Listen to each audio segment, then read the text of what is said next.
Recent CBS interview, Erica was asked what she would like to say to Owens about the conspiracy theories Owens has been spreading about her late husband's death. Erica Kirk's answer was short. Stop. That's it. That's all I have to say. A grieving widow asking one of the most followed voices in American media to stop.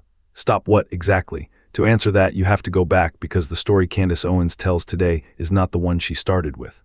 This is a big deal. Candace Owens has been a prominent proponent of conspiracy theories surrounding Charlie Kirk's death. Dedicated to the information war meant to convince everybody without a shred of evidence that Tyler Robinson climbed onto a rooftop and murdered Charlie Kirk in broad day. Here's my perspective. Charlie was killed in a military operation. That part seems very evident to me. The question now is, how far are they going to go to continue this failed cover-up? Like, really practically consider that question. Everyone knows that Tyler Robinson didn't do it. It's almost a waste of our time to keep explaining that. Everyone knows that that's just not what happened that day. And that was just one version. Over months and dozens of live streams, the single theory became a swarm of them. New culprits, new methods, new motives, each arriving before the last one could be checked, all in her own words. Is indeed right, and no one will ever convince me that the deep state did not organize Charlie Kirk's assassination after this. Whole theory pertaining to Charlie Kirk's assassination, that the microphone may have been rigged, at least it's the theory that has the most event, how it got set up. I even would like to know who picked the venue. ICE? Does that make any sense to you? Why would you change your outfit? Like just like a random fashion show while you're going to... That's it. They wanted to take over Turning Point USA. Crime scene. Well, I think the most logical conclusion is because it was an inside job. If you started arresting people for tampering with the crime scene, you'd be arresting. I believe everything about what happened to him was completely crazy. Like, if you are buying the narrative, you're a psycho. Deep state, a rigged microphone, the venue, an inside job, an occult plot, a takeover of Turning Point USA. Watch the move. The evidence never shrank the theory. The theory kept growing to swallow it. Law enforcement, meanwhile, was answering the checkable questions one at a time. The two witnesses who were called were Officer Christopher Bagley of the Utah Valley University PD. He testified that he heard the shot that killed Charlie and knew it was a rifle, and described the situation, which sounded like a shooter prone on the roof, which is, of course, what it was. FBI agent David Hull then presented law enforcement video evidence as well as the autopsy report. The autopsy report showed that Charlie was killed by a bullet to the neck. Of course, not some sort of magical exploding microphone, as Candace Owens. So all the conspiracy theorizing is just nonsense, and it always was. 11:52 a.m., Robinson moved through stairwells to the rooftop, about 150 yards from the event courtyard. 12:23, Charlie gets shot in the neck, and he was carried to an SUV and driven to the Timpanogos Regional Hospital. And Robinson was then seen fleeing off the roof into the woods. And there's tape that shows him climbing down.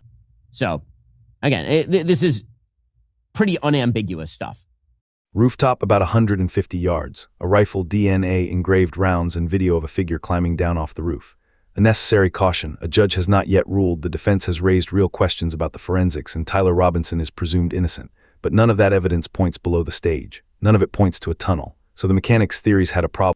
Of the assassination. We are meticulously investigating theories and questions, including the location from where the shot was taken, the possibility of accomplices, the text message confession that I just read to you, and related conversations, Discord chats, the angle of the shot and bullet impact, how the weapon was transported, hand gestures observed as potential signals near Charlie at the time of his assassination, and visitors to the alleged shooter's residence in the hours and days leading up to at the appropriate moment.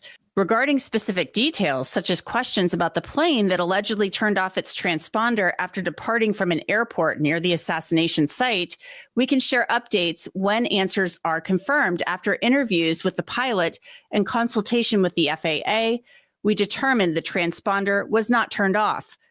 One checkable claim after another came back the same way, but the theory kept reaching to foreign governments, to betrayal from within, and eventually to people inside Charlie Kirk's own circle, including his widow. Those named have denied it. No evidence has been presented for any of it. Even sympathetic voices had seen enough. Not just Freemasons, which is a well-known trope, but also that Israel had something to do with it, or this was a military psyop from inside the government in some way to try to produce a martyr. And we've literally seen President Trump and others calling Charlie Kirk a martyr. Conspiracism. We're going to spend some time debunking conspiracies because a lot of people are being sucked into this trash. But truth actually matters, and we care about the truth, so we'll continue to tell it. So let's begin at the beginning. This is the part worth slowing down for, not the specific claims, but the shape of them.